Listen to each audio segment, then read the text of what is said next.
ദൈവനാമത്തോടെ എത്ര പേര് ഇന്ന് പകലിൽ ക്രിസ്തുയേശുവിൽ സന്തോഷമായിരിക്കുന്നു? എല്ലാവരും ക്രിസ്തുയേശുവിൽ സുഖവും ശുഭവുമായിരിക്കുന്നെന്ന് വിശ്വസിക്കുന്നു. അല്പനേരത്തെ ചിന്തയ്ക്കായിട്ട് റോമർക്ക് എഴുതിയ ലേഖനം 14:10 ഇങ്ങനെ വായിക്കുന്നു: എന്നാൽ നീ സഹോദരനെ വിധിക്കുന്നതെന്ത്? അല്ല, നീ സഹോദരനെ ധിക്കരിക്കുന്നതെന്ത്? നാം എല്ലാവരും ദൈവത്തിന്റെ ന്യായാസനത്തിന് മുമ്പാകെ നിൽക്കേണ്ടി വരും.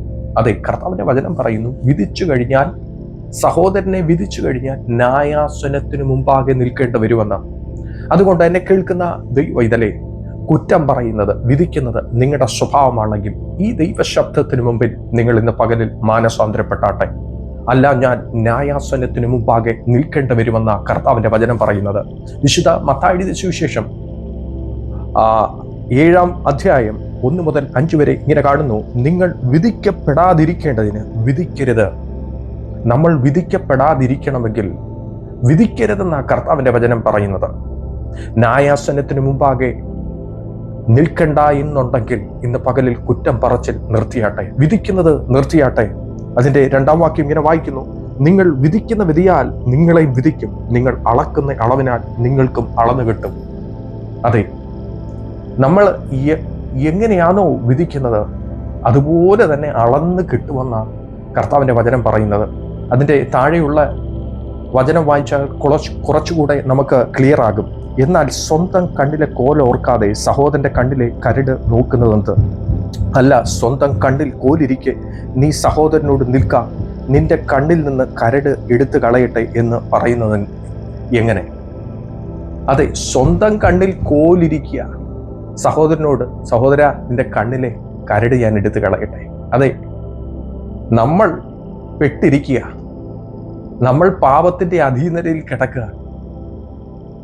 എന്നിട്ടാണ് നമ്മൾ മറ്റുള്ളവരെ ക്രമീകരിക്കുവാൻ നടക്കുന്നത്. എന്നെ കേൾക്കുന്ന ദൈവമക്കളെ, അതെ, നമ്മളെ തന്നെ ക്രമീകരിച്ചിട്ട് വേണം മറ്റുള്ളവരുടെ തെറ്റ് തിരുത്താൻ.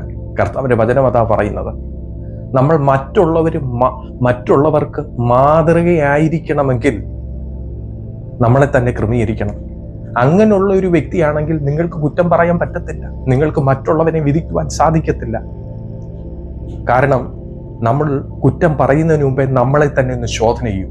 അത് കർത്താവിന്റെ കൃപയല്ലേ എന്നെ കേൾക്കുന്ന ദൈവമക്കളെ നമ്മൾ ഈ രക്ഷയുടെ അനുഭവത്തിൽ കടന്നു വരുവാൻ ഇടയായത്? പിന്നെയും പിശാചിന്റെ കുടുക്കിൽപ്പെട്ട് പോകരുത്. അതെ, വിധിക്കുന്നവരായി തീരരുത്, കുറ്റം പറയുന്നവരായി തീരരുത്. അത് പിശാചിന്റെ തന്ത്രമാണ്. നിങ്ങളുടെ നാവിനെ സ്വർഗത്തിലെ ദൈവത്തിന് വേണ്ടി സ്തോത്രം ചെയ്യുവാനുള്ള ഒരു ആയുധമാക്കി ഇന്ന് പകലിൽ തീർത്താട്ടെ, ദൈവസന്നിധിയിൽ സമർപ്പിച്ചാട്ടെ. അതിന്റെ 5-ാം വാക്യം കൂടെ ഇങ്ങനെ കാണുന്നു. 5-ാം വാക്യം ഇങ്ങനെ വായിക്കുന്നു: കപടഭക്തിക്കാര, മുമ്പേ സ്വന്തം കണ്ണിൽ നിന്ന് കോലെടുത്ത് കളയുക, പിന്നെ സഹോദരന്റെ കണ്ണിൽ നിന്ന് കരട് എടുത്തു കളയുവാൻ വെടുപ്പായി കാണും. അതെ, കർത്താവിന്റെ വചനം പറയുന്നു, സ്വന്തം കണ്ണിലെ കോലെടുത്ത് ആദ്യം കളയാൻ, നമ്മളെ തന്നെ ഒന്ന് ശുദ്ധീകരിക്കാൻ, എന്നെങ്കിൽ മാത്രമേ മറ്റുള്ള വ്യക്തിയുടെ കണ്ണിലെ കരട് കാണുവാൻ സാധിക്കത്തുള്ളൂ.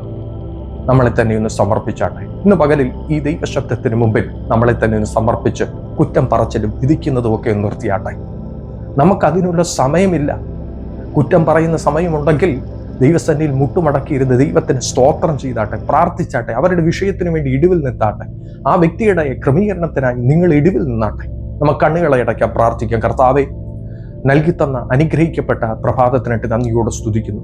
ഈ കൊച്ചു സന്ദേശം ശ്രവിച്ചുകൊണ്ടിരുന്ന എല്ലാ ദൈവമക്കളെയും അനുഗ്രഹിച്ചു പ്രാർത്ഥിക്കുന്നു. കർത്താവെ, കുറ്റം പറയുന്നത് ഞങ്ങളുടെ സ്വഭാവമാണെങ്കിൽ ദൈവമേ, ഈ ശബ്ദത്തിന് മുമ്പിൽ ഞങ്ങളെ തന്നെ സമർപ്പിക്കുന്നു.